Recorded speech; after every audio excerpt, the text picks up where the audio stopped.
Well, good evening, folks, and happy Friday. It's the Just Jump In live stream. Welcome to the stream. If you're out there, say hello. Let me know you can hear me. That's the other thing. Just before the stream, we had a little bit of internet slowness, and hopefully that doesn't affect us today. But keep me informed. Let me know. And again, let me know you're out there and can hear me. And I do see Split Rock gets the cookie tonight. So you must not have been working tonight, Split Rock. Or got home early somehow. But welcome in anyway. So, hello, Mom. Welcome. Nice to have you in here. So I found out a few things. I did some model railroading, not all on target. And then you had MinRail last weekend, right? So I know you're busy with that. And you'll have to forgive me. I'm trying to drink some tea and keep my voice going and everything tonight. And I'll explain why you see this rag with all kinds of white stuff on it. Basically was working on 2 projects this week, which will continue. Well, one's pretty much done. The other will continue this weekend. They are not. One of them could be used towards the AP. The other one is not. So, as you know, previously, I had showed you a modular, 3D printed modular building. Let's see if I can get some decent light on this. I don't know, this red, even though it's dulled down, comes off pretty bright on here. So I made my own wash to dull this down. Let me see if I have a piece that's not been washed. I don't think I do. I don't. But I used like a chocolate brown craft paint and just dulled it down with water and spread it all over the brickwork on all the pieces to give it a nice dull look to it. I haven't sprayed it with any dull coat, but certainly can.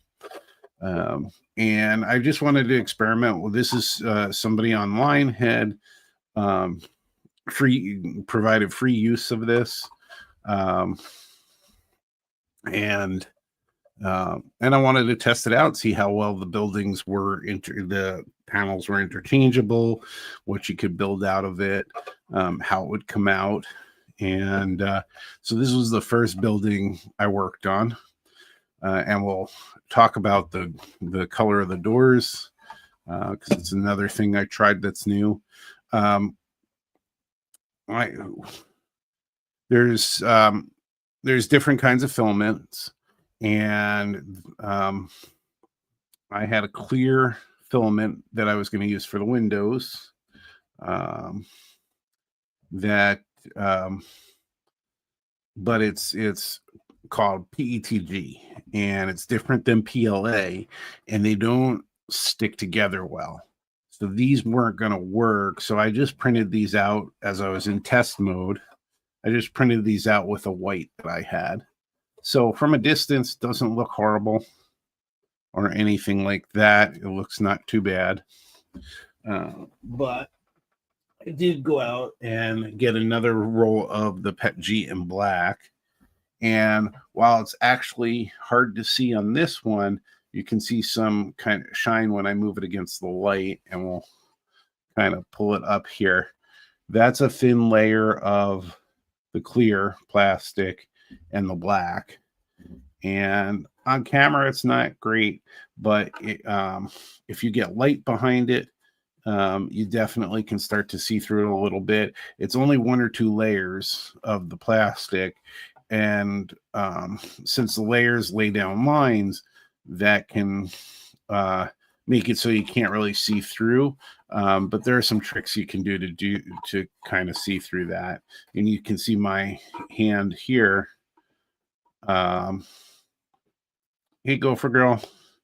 You can see my hand through this window because that's just a bit of clear styrene. But I still think this looks good.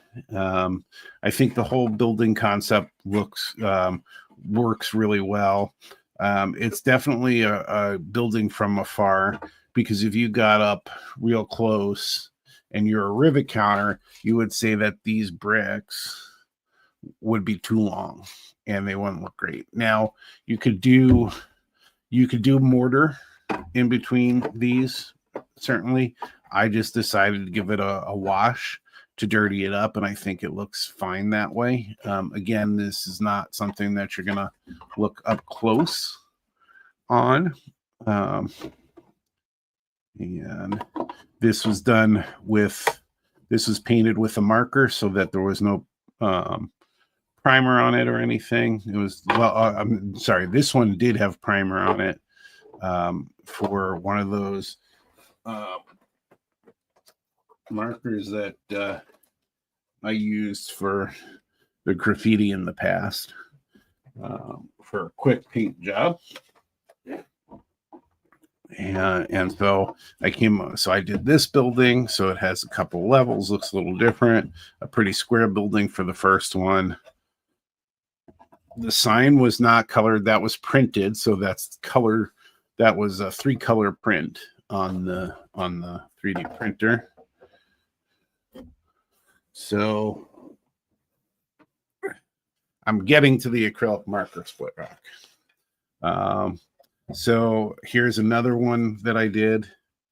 And again, you can see some of these panels are very repetitive. There's kind of like a back door. I use some styrene just to keep it square because those are a little bit smaller than these doors with the windows. Now you see those are all, I painted those doors silver, including the bay door. So I wanted to try, just because it was there, I wanted to try something different because paint markers are being talked about now quite a bit more.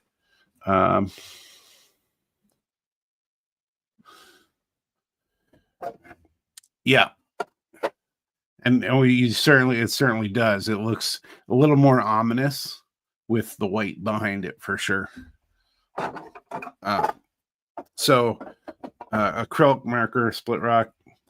What I do, Scale Model Supplies, the hobby shop in town, has basically overhauled a lot of their paint supplies, and they've really dug into AK products, and so their aisles are full of newer AK products, and one of those are these real color markers. They're not that new, but I wanted to try it once when I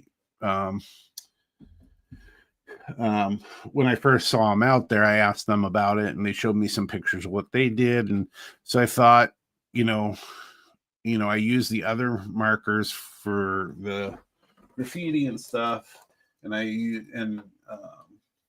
also tried these alcohol-based markers for coloring rocks, actually, with some grays from one of my inspirations, a modeler named Greg Cassidy.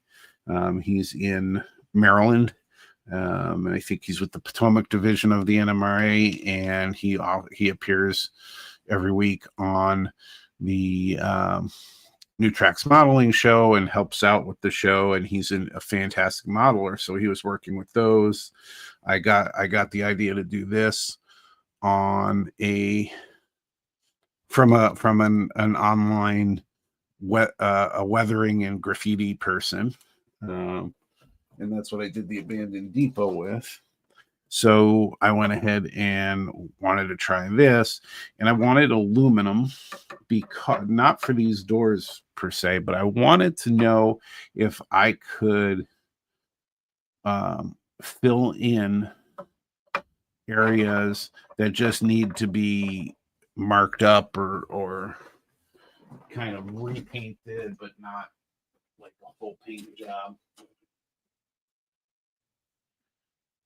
So let's see. So I was thinking along the lines of these cars, and here you can see, well, you can see a little bit where the with my fingers moving, some of the putty got to.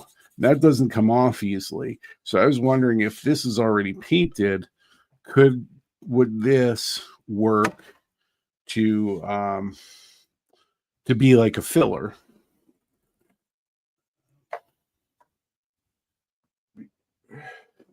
So I don't know if you would call them sister companies, but there were some family issues and some companies broke off from each other. But Ammo by MiG, this is the silver color I'm using for these cars, or this aluminum color that I'm using. So I wanted to see if it would work with this, and I compared them on a piece of styrene, and they look the same. So and the way these paint are really nice, and they have a soft tip. Hey Ken, welcome in. Nice to see you in here. So they have a soft tip that you can use, just the very tip. You can use the side. So like I was using it kind of, well, you can't see that, but I was using kind of angled to get large strokes on these doors. And you can do them in layers too. So you can, because with filament printing, you're going to get lines and everything. And there was a couple of them that were I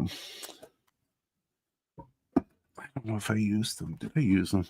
Okay, so these back doors I printed in black instead of in white, and that's because I took the white off for another filament. So I printed those in black, and it definitely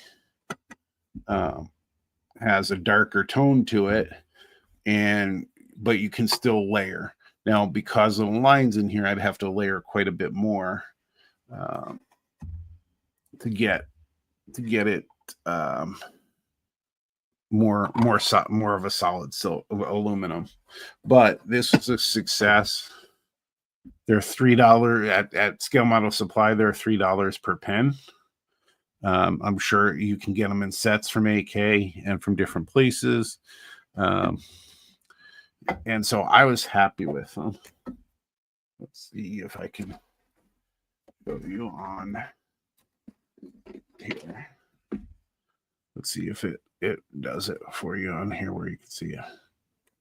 But there you go, and it's painted on. And for this one, you don't seem to need a primer. It seems to work just fine. And you can have thin lines and those thick lines. And so you can fill stuff in, get to the edges, and so you can cover a good distance of stuff. So I'm happy to have it now. It'll be interesting to see how other colors would work. It would take a long time to paint a large piece with this, and I probably wouldn't do that. I would probably stick with small pieces. I think in the realm of what AK attracts to, you're talking military models. You're talking like Gundam models and fantasy figures that are used for gaming. Those are smaller, and so you could use this as a paintbrush, and I've seen people do that. But I was happy with it. Cost effective wise, I don't know how cost effective it would come out. Also, I didn't investigate it. I don't know if they have like refills for these, or if you just have to buy a new pen. So not real sure about that. Really, I would just have it for this. Now, if I could guarantee they had the same color as the pans are dark gray for that Vallejo puts out in their paints, I would have this to touch up. I would use it to touch up the bottoms of these cars, because they get scratched very easily, even when you put adult coat on them or whatever to try and protect them. It protects them mostly, but a scratch can happen when you're handling and stuff. So anyway, so I was working on that, and I was also testing a theory. So I don't know if you remember me. Hey, Real Artist Mike, how's it going? So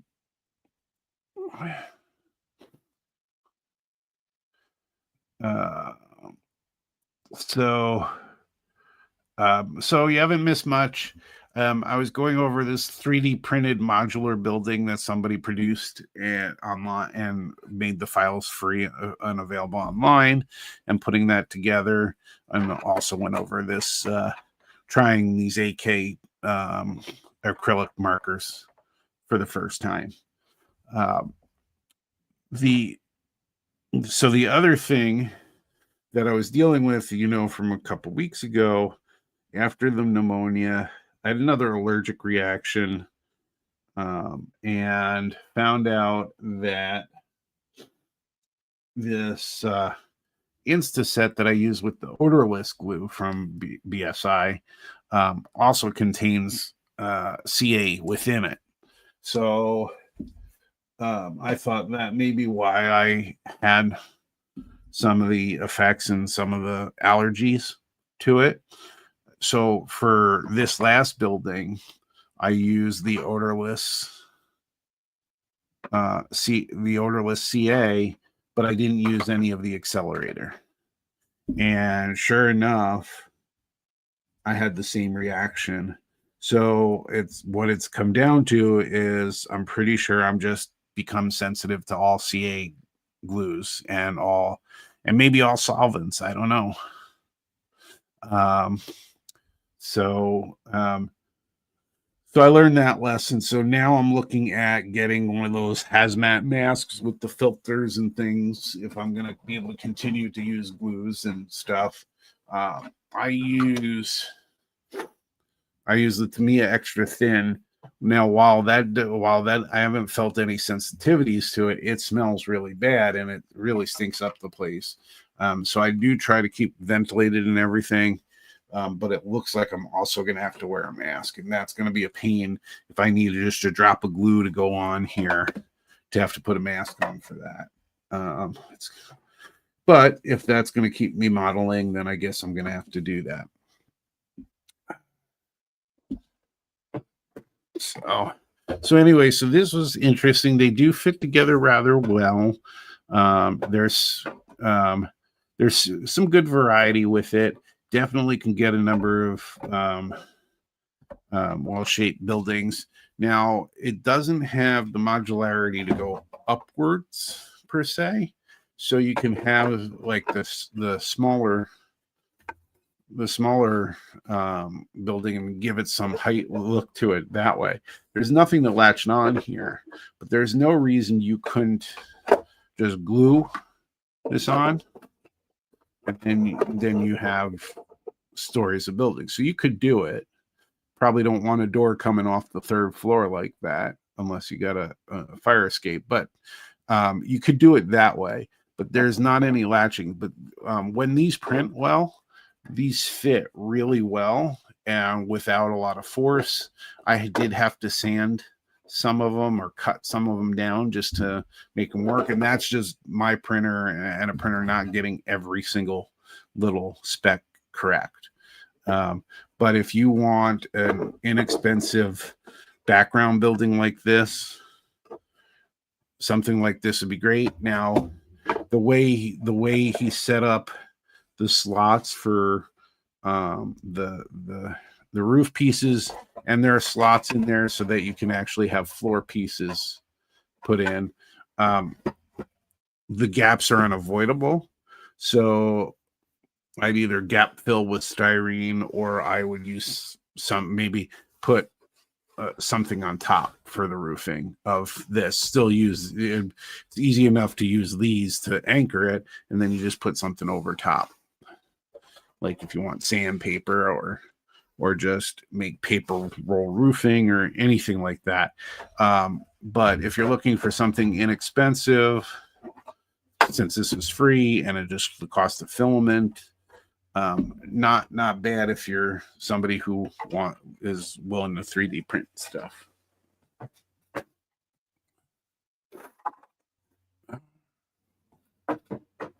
And they're not great pictures, great lighting around my modules, but I did put up the thumbnail picture. Let's add this in here. Let's go to this. So here's my module, the right side module, and here's the 3 buildings filling out all this area. There's a team track up front here, and this building all the way on the left is the one that touches the track over there. It's not ideal for this, but it's a filler. And it fits what I just try everything. So, here's another lower look to it with some trains in the background. Another one here on the layout. There's the flat car in the background. That's now on the layout. An engine in the back here. So that was one of the projects I was finishing up.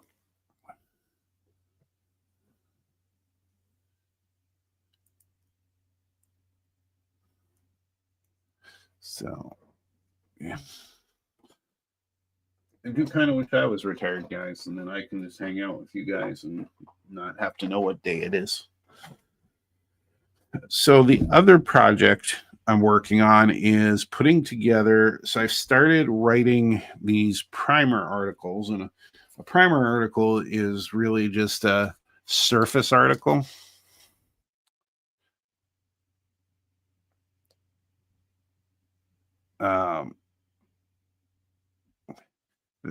That is, and Tom, you could certainly do other things to color it, knock it down, things like that. So it just does for me it was just generic buildings.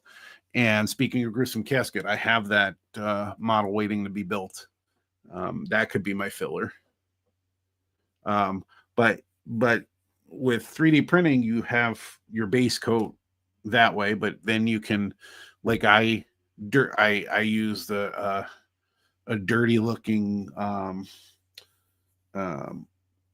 wash just to dull the color down, but give it some character, and you don't necessarily need the mortar. That's one of Model Railroader's great rivalries is mortar or no mortar, bright white or gray, and so on.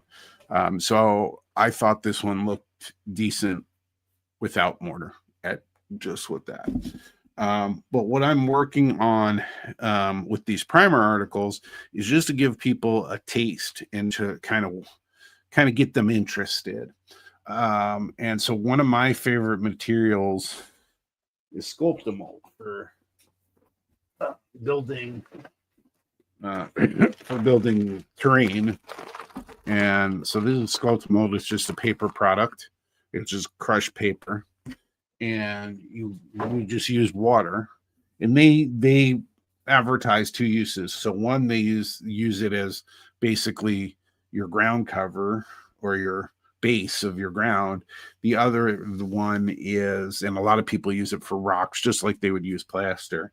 The other one is to make molds, and that's how I make rocks. So it's kind of the poor man's way of doing it.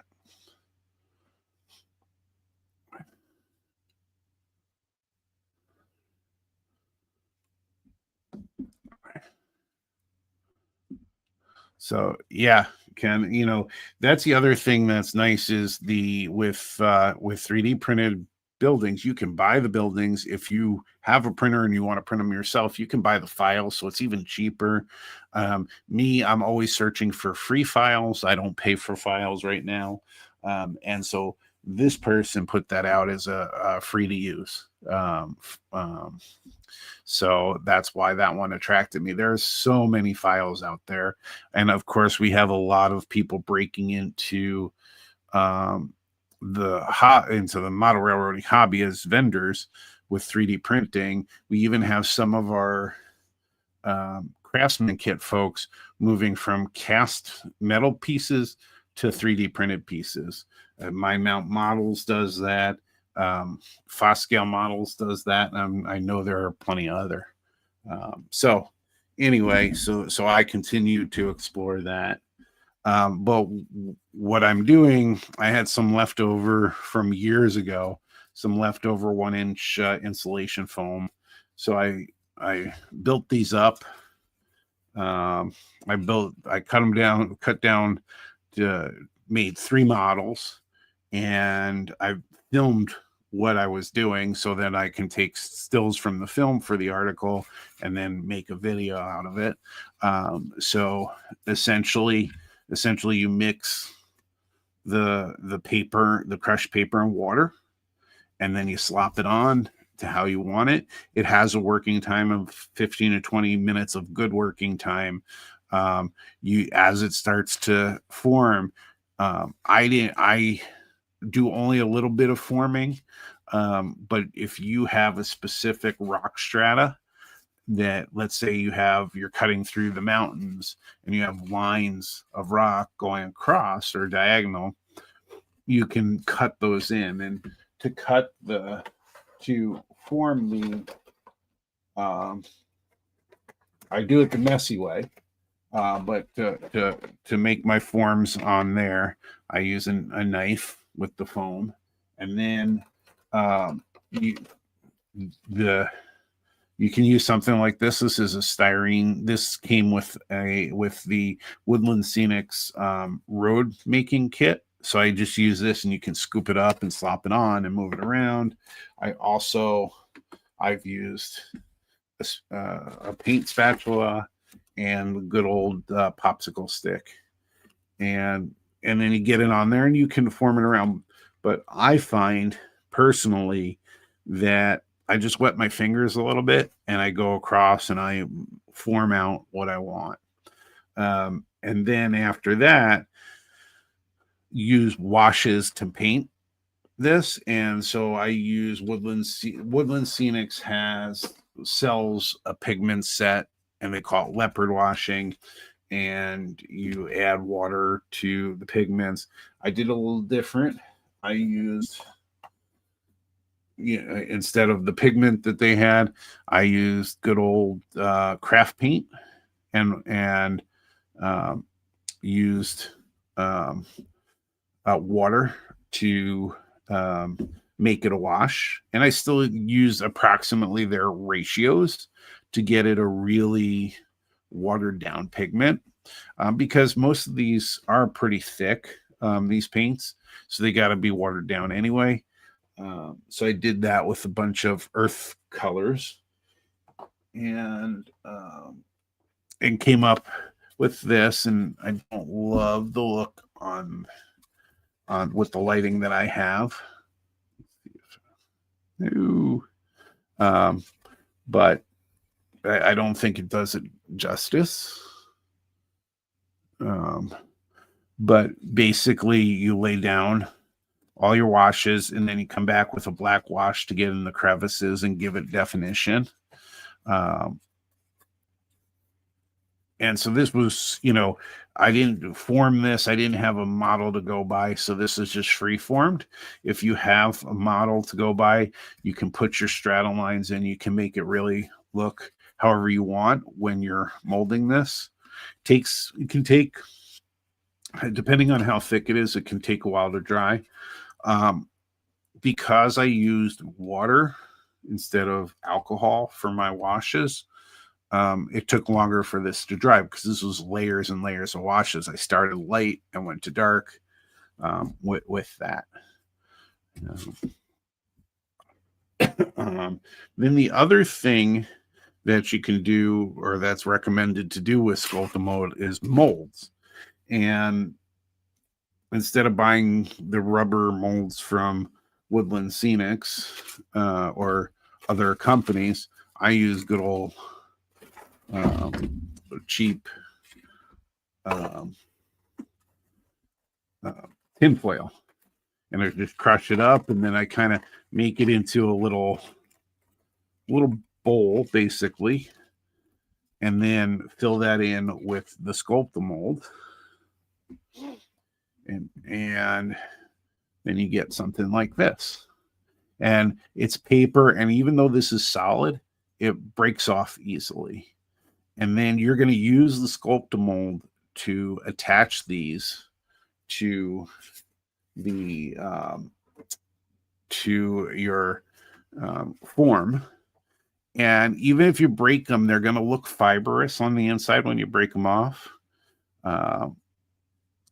Don't know if you'll be able to see that here. But they kind of look fibrous because that's the unaffected part in the middle, basically. You're going to use the Sculptamold as a glue anyway when you put them on.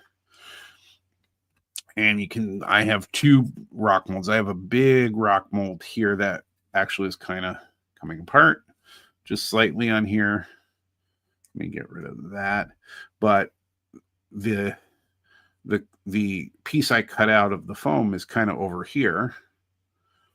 Well, stops over here, and then this is the rock piece. So it's kind of three pieces is what it came out to. And I just broke it off because it was bigger than this and formed it to this. And then I used Sculptamold again, wetting it and giving it a paste to it, and it forms like it's just part of it. Here's another one that I put on. So you can see this was the whole rock surface right here that I molded. And then this is kind of a very flat open area. So I stuck it on there. And when the washes go over this, they'll kind of go off this way and form some lines there and everything. For the next one, though, I did go out and bought a couple of grays. And I want the wash look. I could have used these. I could probably use these alcohol markers with the grays that I have here. But I don't think they would be thick enough, and you'd have to have a lot of layers. And so I don't think it'll have the same effect. But went to the craft store, and I got crushed stone and a slate gray. Slate gray has a little bit of bluishness to it. I tried to make my own slate gray, but it didn't come out. Came out too green. Was this how it came out? So a little too green for this. I'm not great at mixing colors yet. I'm continuing to try, but I'll use that for these forms. And I have a third one here, like I said, that I'm doing that I just formed something a little different, and I've got to finish. I got to make some more Sculptamolds and finish that out. Put another layer on there and everything, and then add some more, and then I'll add some. So this isn't like, I like that I did a little bit of an overhang here, but this is otherwise flat. So once the Sculptamold is on there, it'll form something, and then I can get rocks on there as well. And so hoping to have this done for the next article. So I got to keep working on this, and then I got to work on my mom's project as well, which I didn't work on this week.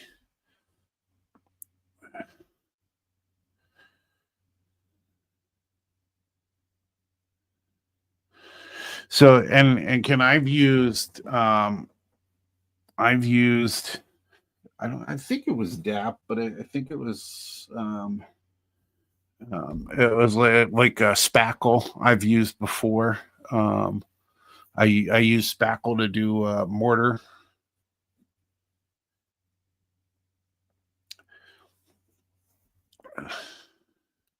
And Ken, the that's a good way to do it.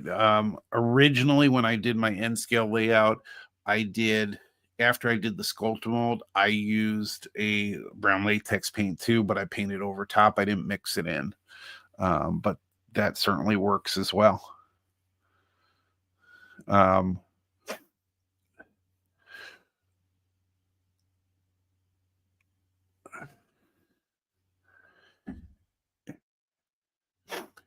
yeah, Mike, it is. I'm just trying to challenge myself and learn to do these things.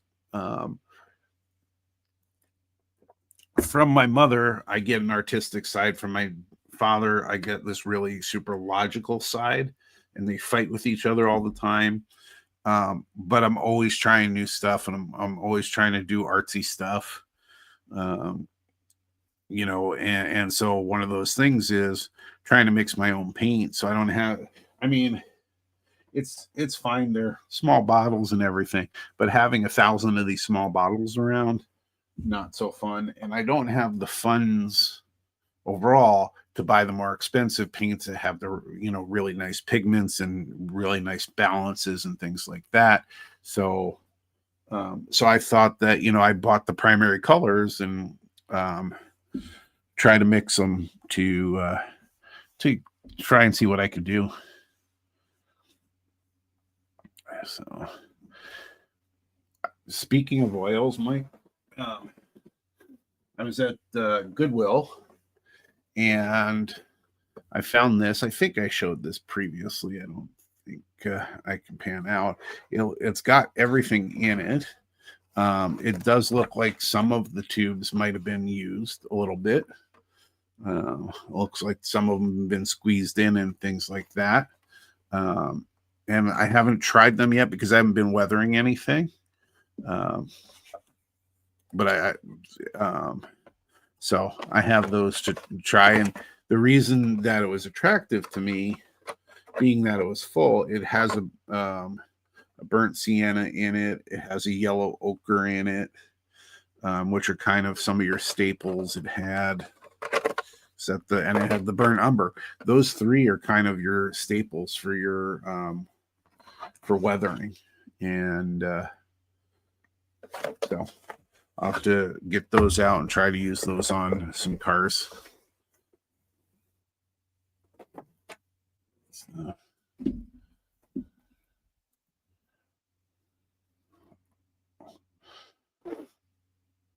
So and it comes with and it even has the linseed oil and stuff in there. So if it needs to, I think that's linseed oil to rehydrate it. It's oil color liquid. So yep, I'll have to remember to bring it with. I'm gonna have to bring a bigger toolbox because I never know what to bring those things. I swear we need a clinic on just what do you bring when you make your mobile workstation.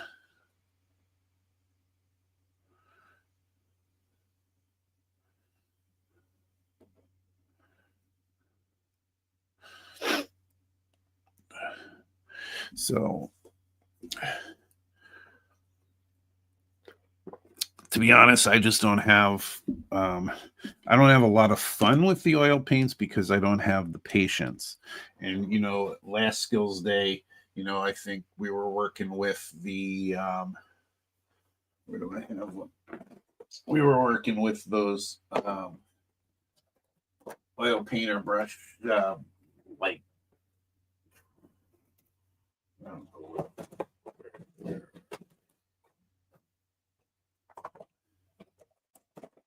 What the heck? My own thought for organizing myself.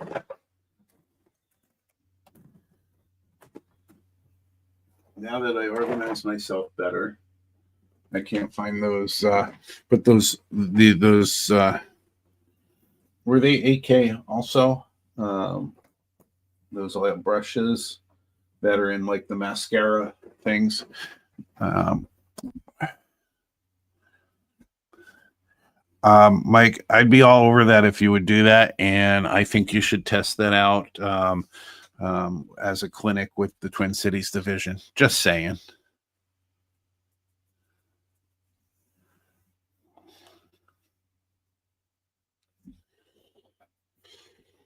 Ken, I've been trying to get Mike to do clinics for us virtually for a while, and so I think we got to nail him down and get him to do it. Or even if you do a video, Mike, and then just come on and answer questions, that would be fantastic.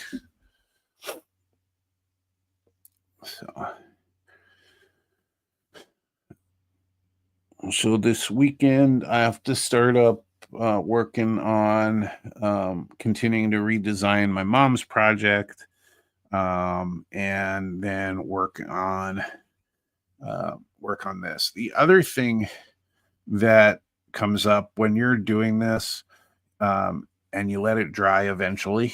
The thicker you make it, the longer it takes to dry. Generally, it gets pretty solid pretty quickly. Within 15 to 20 minutes, it's really starting to get solid, but it stays wet and can move pretty easy.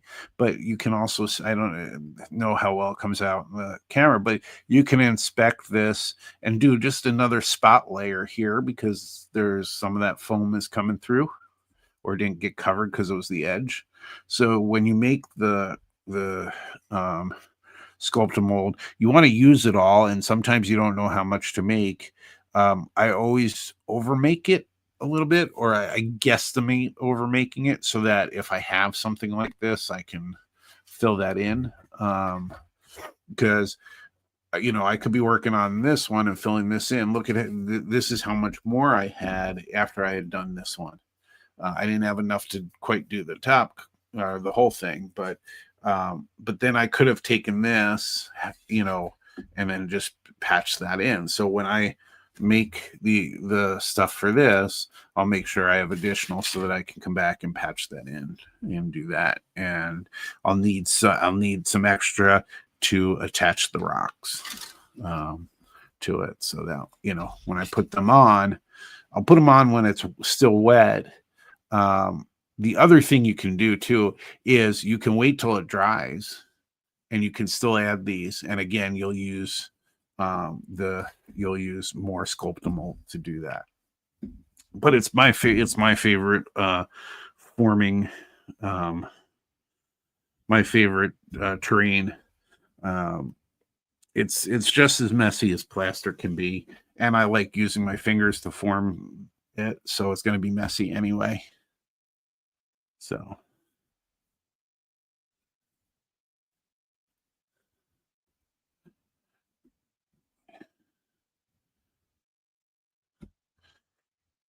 and we know we're going to need shots from your cabin of the area around the cabin too. Um, so yeah, but would love to see that. I'm always clamoring for more clinics and things, and being that Skills Day is my favorite day. I'd um, I like learning, and so that's my favorite aspect um, of the hobby right now. But yeah, so that's what I'm working on, and again, uh, working on my mom's project. She's got a show in November, so I gotta dedicate some time to that. Like I said, it would be nice to be retired and wouldn't have this pesky job in the way of me doing all these projects for my mom. But that's kind of where I'm at these days. Where's everybody else at? Anybody working on anything tonight? Um, um, Tom, Ken, anything good to report from Minrail? Um, I know you guys are involved in that. I'm definitely not at the level of MinRail yet, but you know, we'll get there eventually. Mike, have you been working on any model railroad stuff, or are you still working on the cabin?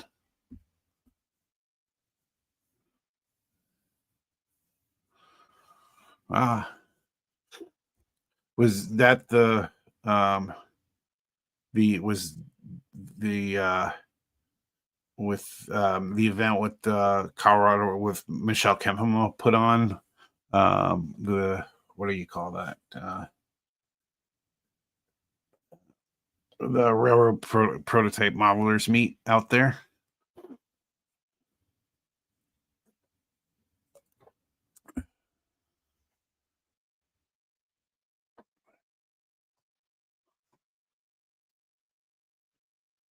Yeah.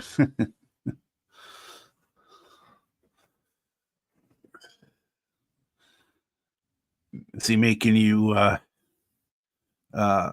build a structure from one of his pictures from 1960s or whenever he had all those pictures, which were pretty neat? So,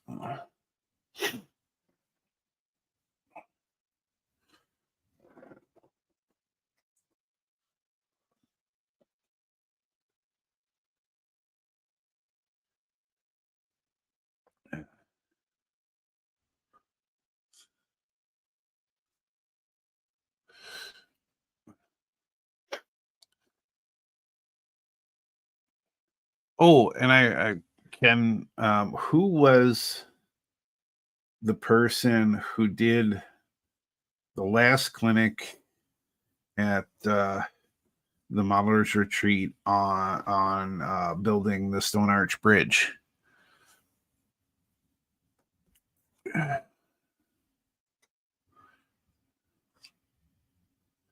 Beaver Lick, Kentucky. Interesting.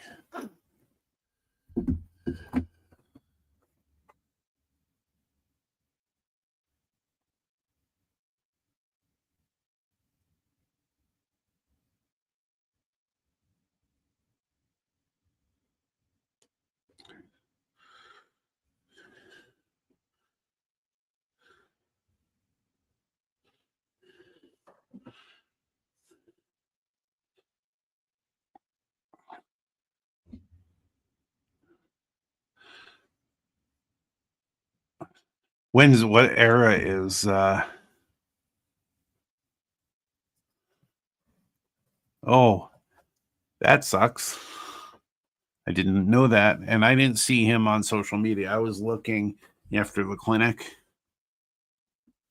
on social media for him, and I meant to ask you.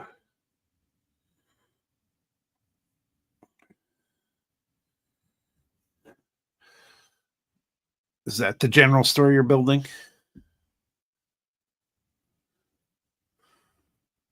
That's the one that came up when I looked up Beaver Lick, Kentucky, 30s and 40s. Not that he was doing a 30s and 40s layout, just wondering.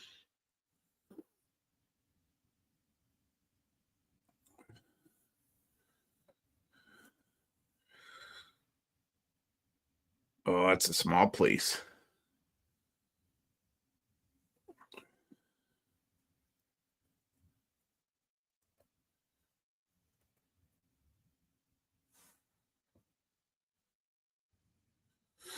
So, yeah. No, but close. Yeah.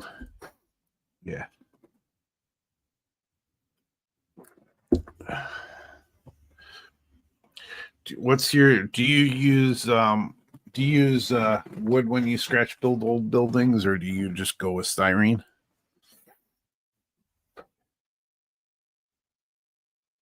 I don't know if I would. That would be a challenge for me to plan out a building like that. Like I can do 4 square walls, but to do it in figure out how to do in wood, or if it's specific to a wood structure, would That would stretch my skills as well.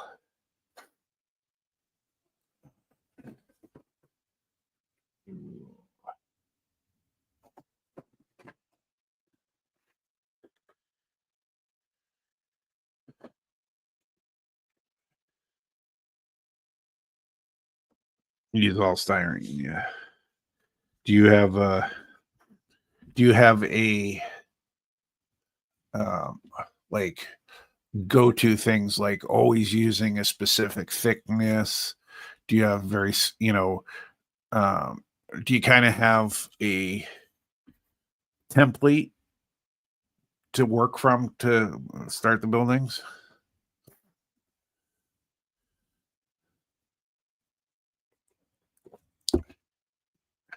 Good, Mike. That's another thing you could teach us all. Uh, I did. The other thing I did before I got sick and everything is I started to, and I think I explained that it's on the other one. I started to work on drilling out the doorway, and it wasn't coming out well, and I had to put more putty. So I have to put more putty in that one and get that smooth again before I start trying to cut that. But getting got to get back to work on those cuts as well.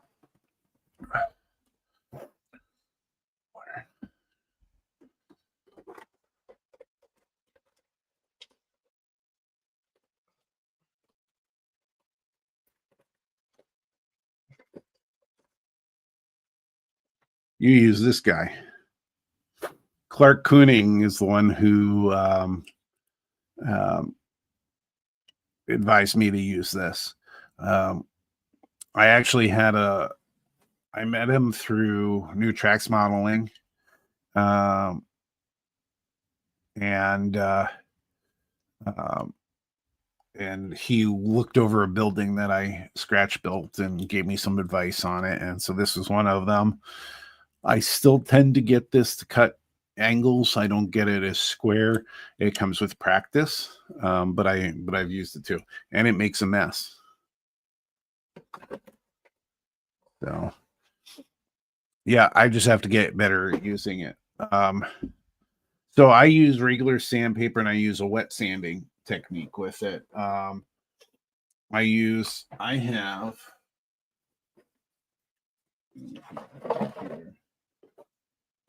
if it's thick and I start sanding, I got this. I forget who recommended this. I think it was the Terrain Tutor, an online guy out of England. And I got this online, and it has 150, 240, 320, 400, and 600 grit. But I only use that to get the thicker stuff off. I also went and got, I have 1,000. I think I have 1,000 and I have 2,500. And so these are like polishing. And I use the wet sanding technique to uh, uh, get this down and get it smooth. And try to get it smooth here. So when you run your finger over it, you can tell. Here's this is an edge that's been sanded, and you might. It's hard to see here. Let's see if I can. I don't know if that helps, but you can see this is slightly lighter over here because my sandpaper and the wet sanding went over it, but it's still polishing it. It's still a thin layer. And so this is absolutely feels like one solid piece. And yes, it takes a long time to sand like that.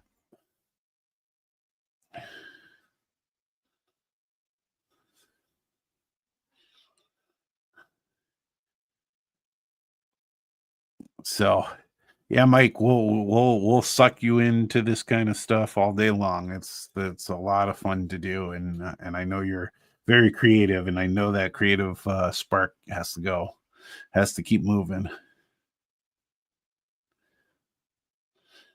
Yep, and so I mean, um, even here, I feel I can see the tiniest little divot, which does not come up on the camera. Um, because of the lighting, because it's dark white, but there's the tiniest little divot in there, so that's definitely not smooth and definitely feel it. And there's another spot over here. You can actually, if you get the light shining right, you can see the outline of these windows in here. So this could use another layer. This one definitely, you can see like up here it's sanded smooth. Here it's not smooth with the styrene that I filled in with. This needs another layer and more sanding. The other frustrating thing about using this putty, and maybe other putties work differently, and maybe I have to look at those, is this shrinks a lot, this putty. So I feel like I have to put this huge glob on just to get it so that it's gonna be able to be sanded down even. Um, these came up. There's a little divot, and you can see the outline of the styrene here. This styrene was put in was slightly uneven, so you can see the little bit of darkness here. That's the styrene filled in the window, and there's a divot in here, and that's just from it shrinking down as much as it has. So that's the one frustrating thing. I've been using the Tamiya white. Tamiya white putty. If anybody has any other suggestions, that something that doesn't do that, I'm all ears for that. Because then there'd be less layers to go through.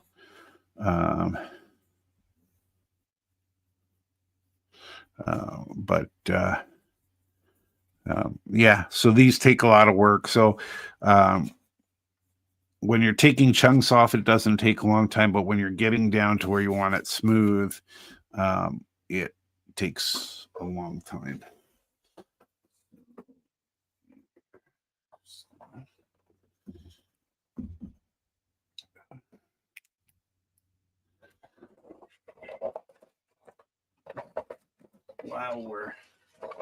Because I'm going to do the sanding on it anyway.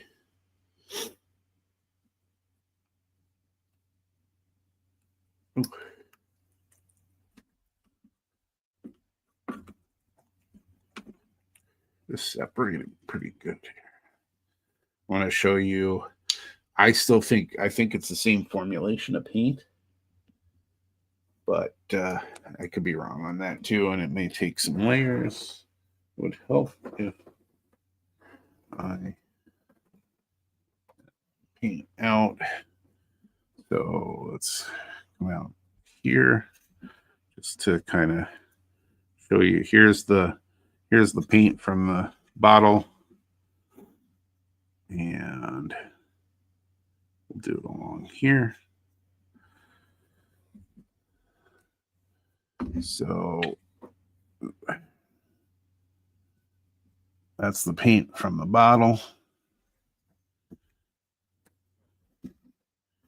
And then I'm going to use the pen. Actually looks on the model, painting the model, it's actually comes off a little bit darker. This one's a bit shinier, and I don't, they're different formulations, but they're very close. So I still think that I could use this to fill in a spot that where it's come off, like here, instead of me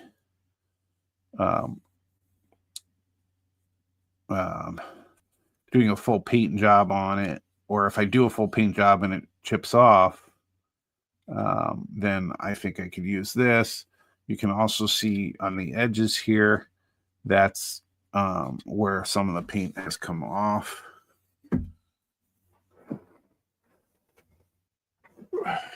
So overall, not a bad product, I don't think. But if I have a steady enough hand, I can just come in Clean that up.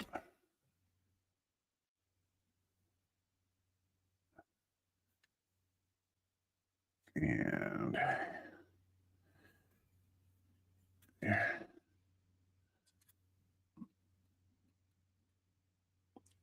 So you can see it has a little bit of layer. It's not dry yet. It takes a bit to dry. It's already drying, um, as acrylics do.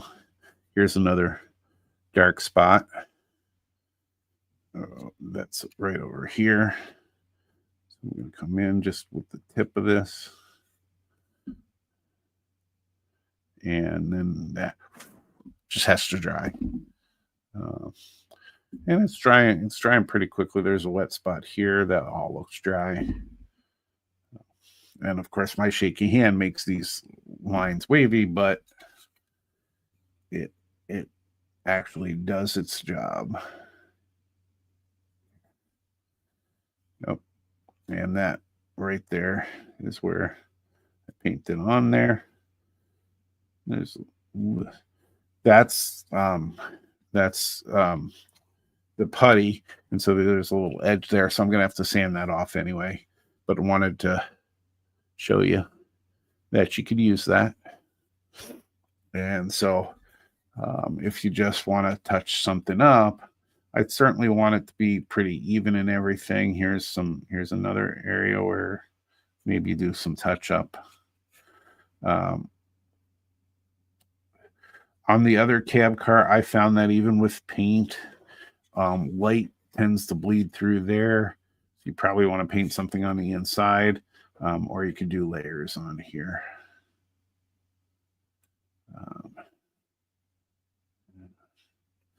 And again, this will all be painted over anyway, but just want to show you how you could fill that in. So, not too bad. So, yep, acrylic marker from AK. From like I said, you might have missed it earlier.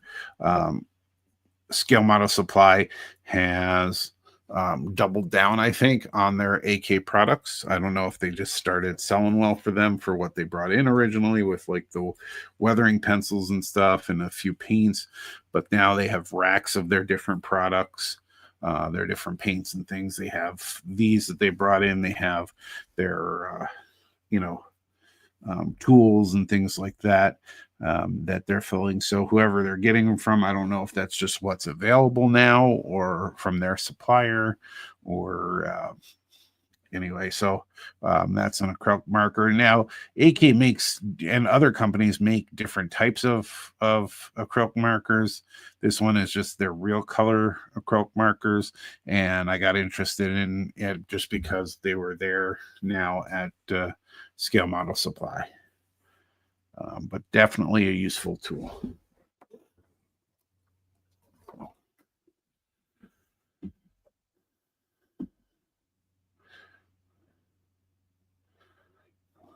The only thing I don't like about, I mean, prices are prices. Everybody has what's affordable to them, what's not affordable to them. Of all the products that are out there that are similar to each other, I find that AK products are more expensive. And if I can get the same effects with the cheaper product, I'm going to get the same effects with the cheaper product. For instance, I was talking about Greg Cassidy and using the alcohol markers.